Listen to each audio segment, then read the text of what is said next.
ನಡಿ ಈಗ ಶುರು ಮಾಡೋಣ. ಕೇಸರಿಯಿಂದ ಮನೋಲ್ಲಾಸ ಮನಸ್ಸು ಮತ್ತೇರಿ ಕುಣಿದಾಡಿದೆ ನೋಡು ಮನಸ್ಸು ಮತ್ತೇರಿ ಕುಣಿದಾಡಿದೆ ನೋಡು. ಕ್ಷಣ ಕ್ಷಣವೂ ಆಚರಿಸಿ ಕೇಸರಿ ಹಬ್ಬ. ವಿಮಲ್ ಬಾಯಲ್ಲಿ ಹೇಳಿ ಕೇಸರಿ. ಬರ್ತಾ ಇದೆ ವಾರಣಾಸಿಯಿಂದ ಮೋದಿ ನಾಮಪತ್ರ ಸಲ್ಲಿಕೆ ಮಾಡ್ತಾ ಇದ್ದಾರೆ. ಒಂದು ವಿಜುವಲ್ ಟ್ರೀಟ್ ಅಂತ ಹೇಳಬೇಕು. ಮೋದಿ ಅವರು ಏನೇ ಮಾಡಿದ್ರು ಅದ್ಭುತವಾದ ದೃಶ್ಯಾವಳಿ ಇರುತ್ತೆ. ವಾರಣಾಸಿ ಡಿಸಿ ಕಚೇರಿಯಲ್ಲಿ ನಾಮಿನೇಷನ್ ಫೈಲ್ ಮಾಡ್ತಾ ಇರ್ತಕ್ಕಂಥದ್ದು 3ನೇ ಬಾರಿಗೆ ವಾರಣಾಸಿಯಿಂದ ಮೋದಿ ಸ್ಪರ್ಧೆ ಮಾಡ್ತಾ ಇದ್ದಾರೆ.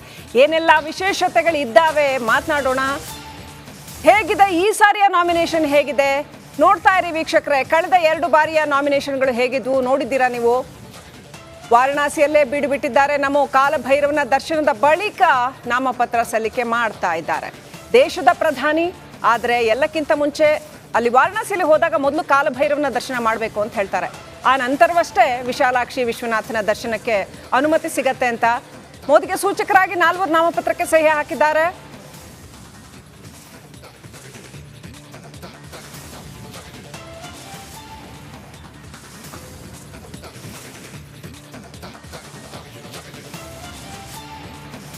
ರೈಟ್, ಚಕ್ರವರ್ತಿ ಸೂಲಿಬೆಲೆ ಅವರಿದ್ದಾರೆ. ಚಕ್ರವರ್ತಿ ಸೂಲಿಬೆಲೆ ಅವರೇ, ಕಾಲಭೈರವನ ದರ್ಶನ ಮಾಡಿ ಮೋದಿ ನಾಮಪತ್ರ ಸಲ್ಲಿಕೆ ಮಾಡೋದಕ್ಕೆ ಹಿಂದೆಲ್ಲ ಸರ್ ನಾವು ನೋಡಿದ್ರೆ ಪ್ರಧಾನಿಗಳು ಅಂತಂದ್ರೆ ಈ ತರದ ರಿಲಿಜಿಯಸ್ ವಿಚಾರಗಳೆಲ್ಲ ಇದೆಲ್ಲ ಧರ್ಮ ಪಾಲನೆ ಮಾಡೋರಿಗೆ ಅಂತೆಲ್ಲ ಇತ್ತು. ಇವತ್ತು ಪ್ರಧಾನಿ ಮೋದಿ ಅವರು ಫಸ್ಟ್ ಕಾಲಭೈರವನ ಗುಡಿಗೆ ಹೋಗ್ತಾರೆ.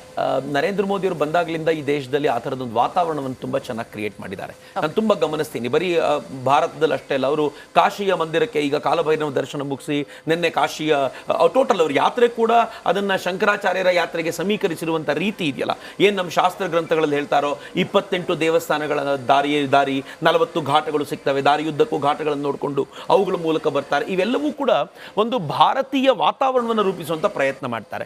ಇನ್ಫ್ಯಾಕ್ಟ್ ನರೇಂದ್ರ ಮೋದಿ ಪ್ರಧಾನಿ ಆದ ನಂತರ ಅವರು ಕಾಶಿಯ ವಿಶ್ವನಾಥನ ಮಂದಿರ ಇರ್ಬೋದು, ಆ ನಂತರ ನೀವು ಕೇದಾರನಾಥ ಮಂದಿರ ಇರ್ಬೋದು, ರಾಮ ಮಂದಿರ ಇರ್ಬೋದು, ಇವೆಲ್ಲವನ್ನೂ ಕೂಡ ಉಜ್ಜಯಿನಿಯ ಮಹಾಕಾಲ ಮಂದಿರ ಇವೆಲ್ಲವನ್ನೂ ಡೆವಲಪ್ ಮಾಡಿದ್ದಲ್ಲದೆ ಗಂಗಾರತಿಗೆ ವಿಶೇಷವಾದ ಬೆಲೆಯನ್ನು ತಂದುಕೊಟ್ಟಿದ್ದು ನರೇಂದ್ರ ಮೋದಿ.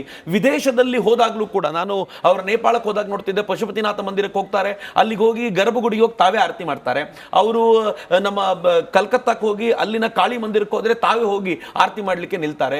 ಅವರು ಒಮನ್ನಿಗೆ ಹೋದ್ರೆ ಅಲ್ಲೊಂದು ಹಳೆಯ ಮಂದಿರವನ್ನು ಹುಡ್ಕೊಂಡು ಅಲ್ಲಿ ಪೂಜೆಗೆ ಹೋಗ್ತಾರೆ. ಅಂದ್ರೆ ಇದು ಭಾರತೀಯ ಸಂಸ್ಕೃತಿ, ಭಾರತೀಯ ಪರಂಪರೆ ಅನ್ನೋದನ್ನ ಬಿಂಬಿಸುವ ರೀತಿ ಇದೆಯಲ್ಲ, ನನಗನ್ಸುತ್ತೆ ಕಳೆದ, ನಾನು ಇದನ್ನ ಎಕ್ಸಾಜುರೇಟ್ ಮಾಡ್ತಿಲ್ಲ, 75 ವರ್ಷಗಳಲ್ಲಿ ಈ ತರ ಭಾರತೀಯ ಸಂಸ್ಕೃತಿಯೇ ನಮ್ಮ ಉಸಿರು ಅಂತ ಬದುಕಿದ ಮತ್ತೊಬ್ಬ ಪ್ರಧಾನಿ ನನಗಂತೂ ನೋಡ್ಲಿಕ್ಕೆ ಸಿಗಲ್ಲ. ಇವನ್ ಜವಾಹರ್ಲಾಲ್ ನೆಹರು ಅವರೆಲ್ಲ ಮಾತಾಡಬೇಕಾದ್ರೆ ಆಕ್ಸಿಡೆಂಟಲಿ ಐ ಆಮ್ ಹಿಂದೂ ಅಂತ ಹೇಳ್ತಿದ್ರು. ಆದ್ರೆ Narendra Modi I am proud to be Hindu ಅಂತ ಹೇಳುವಂತ ಮತ್ತು ಜಗತ್ತಿನ ವೇದಿಕೆಯ ಮುಂದೆ ಅದನ್ನ ಬಿಂಬಿಸುವಂತ ಮತ್ತೊಬ್ಬ ಪ್ರಧಾನಿ ಇರಲಿಕ್ಕಿಲ್ಲ ಅಂತ ನನಗನ್ಸುತ್ತೆ.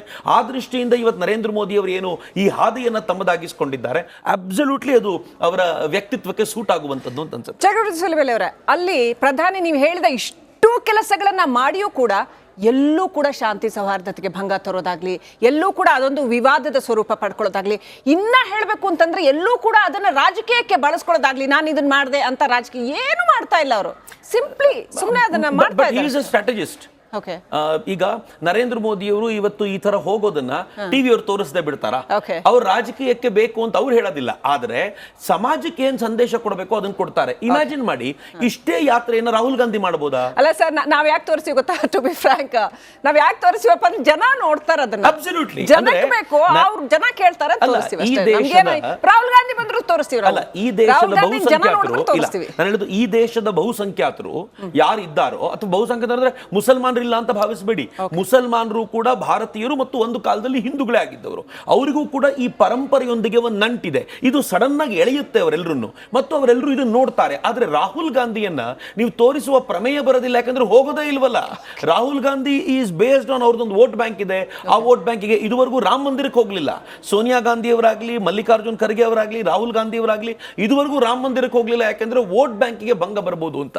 ಆದ್ರೆ ನರೇಂದ್ರ ಮೋದಿ ಅವರು ಯಾವತ್ತೂ ಹಾಗೆ ಮಾಡಲಿಲ್ಲ ಅನ್ನೋ ಕಾರಣಕ್ಕೋಸ್ಕರ ಕಾರಣಕ್ಕೋಸ್ಕರ ಇಡೀ ಸಮಾಜ ಅವರನ್ನು ನೋಡುತ್ತೆ. ಮತ್ತು ಈಗ ನೋಡಿ ಆರತಿ ಮಾಡುವ ಆ ದೃಶ್ಯಗಳು ಏನ್ ಸುಂದರ ಅಂತಂದ್ರೆ, ನನ್ನ ಮನೇಲಿ ನಮ್ಮ ಅಮ್ಮ ಹೇಳ್ತಿದ್ರು, ನರೇಂದ್ರ ಮೋದಿ ರಾಮನಿಗೆ ಆರತಿ ಮಾಡೋದನ್ನ ನೋಡುವಾಗ ನನಗನಿಸ್ತಿತ್ತು ಆರತಿ ಅಂದ್ರೆ ಹೀಗೆ ಮಾಡಬೇಕು ಅಂತ. ನನ್ನ ತಾಯಿ ನರೇಂದ್ರ ಮೋದಿ ಅವರು ಹುಟ್ಟೋಕ್ಕಿಂತ ಮುಂಚೆ ಹುಟ್ಟಿದ್ದಿರ್ಬೋದು, ಅವ್ರ ಪೂಜೆ ಇವರಿಗಿಂತ ಮುಂಚೆ ಶುರು ಮಾಡಿದ್ದಿರ್ಬೋದು. ಆದ್ರೆ ನರೇಂದ್ರ ಮೋದಿ ಸಮಾಜದ ಜನರೊಳಗೆ ಹುಟ್ಟಿಸುವಂತ ಈ ಭಾವನೆಗಳಿವೆಯಲ್ಲ, ಇದೇ ನನಗೆ ಅತ್ಯದ್ಭುತ ಅಂತ ಅನ್ಸೋದು. ಆ ಕಾರಣಕ್ಕೆ ಸಮಾಜ ಅವರನ್ನು ಬಹಳ ಬೇಗ ಅಕ್ಸೆಪ್ಟ್ ಮಾಡಿ. ನೀವು ಬಹಳ ಚೆನ್ನಾಗಿ ಹೇಳಿದ್ರಿ. ಒಂದು ದೇಶ ಬಹುಶಃ ನಿರ್ಮಾಣ ಆಗೋದು ಆ ಭಾವ ಅಂತ ನೀವೇನ್ ಹೇಳಿದ್ರಲ್ಲ, ವಿಚ್ ಇಸ್ ವೆರಿ ಇಂಪಾರ್ಟೆಂಟ್. ಬಹುಶಃ ಆ ಭಾವವನ್ನ ಅಂದ್ರೆ ನಮ್ಮ ದೇಶ, ನಾವ್ ಇದಕ್ಕೋಸ್ಕರ ನಿಲ್ಬೇಕು, ನಮ್ಮ ಜೀವನ ಇದಕ್ಕೋಸ್ಕರ ನಾವು ಕೊಡ್ಬೇಕು, ಅಥವಾ ಇದು ಶ್ರೇಷ್ಠವಾದದ್ದು, ಈ ಭಾವನ ಹುಟ್ಟು ಹಾಕುವಲ್ಲಿ ಬಹುಶಃ ನರೇಂದ್ರ ಮೋದಿ ಯಶಸ್ವಿ ಆದದ್ದೇ ಅವರ ಯಶಸ್ಸಿನ ಗುಟ್ಟು ಅಂತ ಅನುಮಾನವೇ ಇಲ್ಲ. ಅಂದ್ರೆ ಈಗ ಶ್ರೀಲಕ್ಷ್ಮಿಯಾಗಿ ನೀವು ಮತ್ತು ಚಕ್ರವರ್ತಿಯಾಗಿ ನಾನು ಭಾರತವನ್ನ ಹೇಗೆ ನೋಡಬೇಕು ಅಂತ ಅಂತರಂಗದಲ್ಲಿ ಇತ್ತಲ್ಲ, ನರೇಂದ್ರ ಮೋದಿ ಅದೇ ಭಾರತವನ್ನ ಪ್ರಸ್ತುತಪಡಿಸಿದ್ರು ಅಂತ. ಮತ್ತೆ ನಾನು ಹೇಳೋದು, ಇದು ಯಾರೋ ಅಗ್ರೆಸಿವ್ ಹಿಂದುತ್ವದ ಮಾತನಾಡೋರು, ಯಾರೋ ಹಿಂದುತ್ವ ಅಂತ ಹೇಳೋರು ಕೇಸರಿ ಅವ್ರಿಗೆ ಮಾತ್ರ ಅಲ್ಲ, ಒಂದು ಕಾಮನ್ ಮನುಷ್ಯ, ಈಗ ಹಳ್ಳಿಯಲ್ಲಿರುವಂತ ಒಂದು ಹೆಣ್ಮಗಳಿಗೆ ಅವಳಿಗೆ ಹಿಂದುತ್ವ ಅನ್ನೋದ್ರ ಬಗ್ಗೆ ಭಾರಿ ಗಂಭೀರವಾದ ಕಲ್ಪನೆ ಇಲ್ಲದೆ ಇರ್ಬೋದು. ಆದ್ರೆ ರಾಮ ಅಂದಾಗ ಒಂದು ಕಲ್ಪನೆ ಇದೆ, ಒಂದು ಪ್ರೀತಿ ಇದೆ. ಶಿವ ಅಂದಾಗ ಒಂದು ಕಲ್ಪನೆ, ಒಂದು ಪ್ರೀತಿ ಇದೆ. ಅವ್ರ ಮನೆಯಲ್ಲಿ ಕಾಶಿಯ ಬಗ್ಗೆ ಮಾತನಾಡಿದ್ದಾರೆ. ನೀವು ಯಾವುದೇ ಹಳ್ಳಿಗೆ ಹೋದ್ರು ಅಲ್ಲೊಂದು ಶಿವನ ಮಂದಿರ ಇರುತ್ತೆ, ಕಾಶಿ ವಿಶ್ವೇಶ್ವರ ಅಂತಾನೆ ಕರೆದಿರ್ತಾರೆ. ಹೀಗಾಗಿ ಅವ್ರ ಜೊತೆ ಕನೆಕ್ಟ್ ಆಗೋದಿದೆಯಲ್ಲ, ಅವ್ರನ್ನೆಲ್ಲ ಒಂದು ಸಲ ಆ ಭಾವತಂತು ಮೀಟುವಂತೆ